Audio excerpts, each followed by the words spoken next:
ഇന്ന് നമുക്ക് ഓണക്കോടി ചോദിച്ചു വാങ്ങിയ ഗുരുവായൂരപ്പൻ്റെ കഥ കേൾക്കാം. എല്ലാവർക്കും അറിയുന്ന കഥ തന്നെയായിരിക്കും, എന്നാലും ഒന്നുകൂടെ പറയണമെന്നേ ഉള്ളൂ.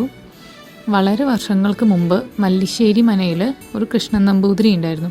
വളരെ വയസ്സായ ഒരാളായിരുന്നു, 10-60 വയസ്സായിട്ടുണ്ടായിരുന്നു. പക്ഷേ കല്യാണം കഴിഞ്ഞിട്ടുണ്ടെങ്കിലും അവർക്ക് മക്കളുണ്ടായിരുന്നില്ല. അതിന് കുറേ വഴിപാടുകളൊക്കെ നേർന്നു. അവസാന ശ്രമം എന്ന വണ്ണം ഒരു പ്രശ്നവിചാരം നടത്തി നോക്കിയതാണ്. അപ്പോഴാണ് അതിൽ കണ്ടത്, തിരുമേനിക്ക് ധാരാളം സ്വത്തുക്കളുണ്ടെങ്കിലും ദാനധർമാദികളൊന്നും നടത്താത്തതാണ് കുട്ടികളുണ്ടാവാത്തതിൻ്റെ കാരണം. അങ്ങനെ പ്രശ്നവിചാരം അറിഞ്ഞ നമ്പൂതിരിപ്പാട് ധാരാളം ദാനധർമ്മങ്ങൾ നടത്താൻ തുടങ്ങി. ഗുരുവായൂർ ക്ഷേത്ര പരിസരത്തൊക്കെ അലഞ്ഞു നടന്നിരുന്ന കുട്ടികൾക്കും സാധുക്കൾക്കും ഒക്കെ വസ്ത്രവും ഭക്ഷണമൊക്കെ ദാനം ചെയ്തു. അങ്ങനെ കാലം കടന്നപ്പോൾ അന്തർജനം ഗർഭിണിയായി.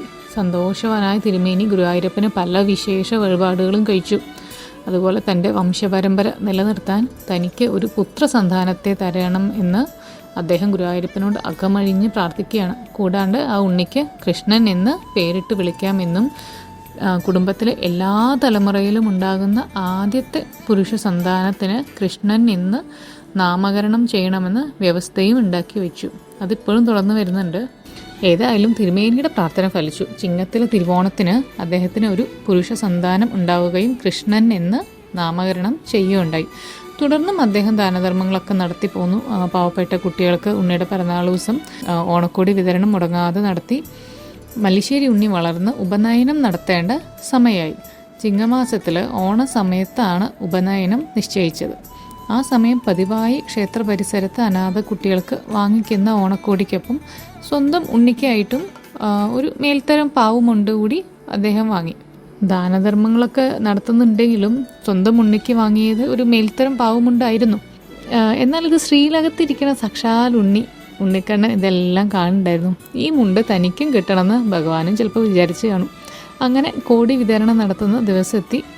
ദീപാരാധനയ്ക്ക് ശേഷം രാത്രിയിലാണ് ഓണക്കോടി വിതരണം ചെയ്തിരുന്നത്. അങ്ങനെ സ്വന്തം ഉണ്ണിക്കായിട്ട് വാങ്ങിയ കോടി തിരുമേനി മാറ്റി വെച്ചിരുന്നു. ബാക്കി എല്ലാ കുട്ടികൾക്കും കോടി വിതരണം ചെയ്തിട്ട് ഉണ്ണിക്കുള്ള ആ വിശേഷപ്പെട്ട മുണ്ടുമായിട്ട് തിരുമേനി പോകാൻ ഇറങ്ങിയപ്പോഴാണ് കണ്ടാലൊരു സുന്ദരനായൊരു കുട്ടി തിരുമേനിക്ക് മുന്നിലെത്തി കൈ നീട്ടി കാണിക്കുകയാണ്.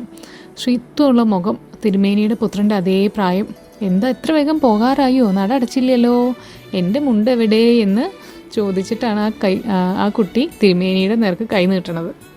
അപ്പോൾ തിരുമേനി ആകെ അതിശയത്തോടെ പറയുകയാണ്, മുണ്ടുകളെല്ലാം കൊടുത്തു കഴിഞ്ഞല്ലോ, എന്തെത്ര വൈകിയത്, ഇനിയിപ്പോൾ അടുത്ത വർഷം ആകട്ടെ എന്ന് പറഞ്ഞു. അപ്പോൾ ആ ബാലൻ അവിടെ നിന്ന് എല്ലാവരും കേൾക്കെ പറഞ്ഞു, വലിയ ദാനധർമ്മിഷ്ഠനാണ് മല്ലിശ്ശേരി നമ്പൂരി എന്നൊക്കെയാണ് പറഞ്ഞു കേട്ടിരിക്കണത്. പക്ഷെ താങ്കൾ നുണ പറയാനും തുടങ്ങിയോ എന്ന് ചോദിച്ചു. അപ്പോൾ താൻ ഒളിപ്പിച്ചു വെച്ച ആ മുണ്ടിൻ്റെ കാര്യം, അതായത് തൻ്റെ കുട്ടിക്ക് വേണ്ടിയിട്ട് ഒരെണ്ണം ഒളിപ്പിച്ചു വെച്ചിട്ടുണ്ടല്ലോ, ബാലൻ അത് കണ്ടുപിടിച്ചതിൻ്റെ ജാള്യം അദ്ദേഹത്തിന് ഉണ്ടായെങ്കിലും അത് ഗുരുവായൂരപ്പൻ്റെ ഹിതമായിരിക്കാമെന്ന് വിചാരിച്ചിട്ട് ആ വിശേഷപ്പെട്ട മുണ്ട് അദ്ദേഹം ആ ബാലൻ്റെ കൈകളിൽ വെച്ചു കൊടുത്തു. എന്നിട്ട് ഇല്ലത്തേക്ക് മടങ്ങി. ഇങ്ങനെ ഗുരുവായൂർ മതിൽക്കകത്ത് വെച്ചിട്ട് ഒരു നിസ്സാരമായിട്ടുള്ളൊരു കാര്യത്തിന് നുണ പറഞ്ഞതിൻ്റെ വിഷമത്തിലാണ് ആ നമ്പൂരി അന്ന് ഇല്ലത്തേക്ക് പോയത്. കൂടെ നിന്നവരെല്ലാം ആ മിടുക്കം ബാലിനെ അന്വേഷിച്ചെങ്കിലും ആർക്കും കാണാൻ പറ്റിയില്ല.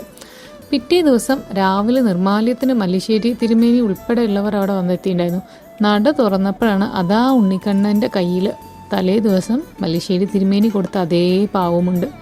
മല്ലിശ്ശേരി അത്ഭുതപ്പെടുകയും ഭഗവാന്റെ ലീലാവിലാസം ഓർത്ത് കണ്ണീർ വാർക്കുകയുണ്ടായി.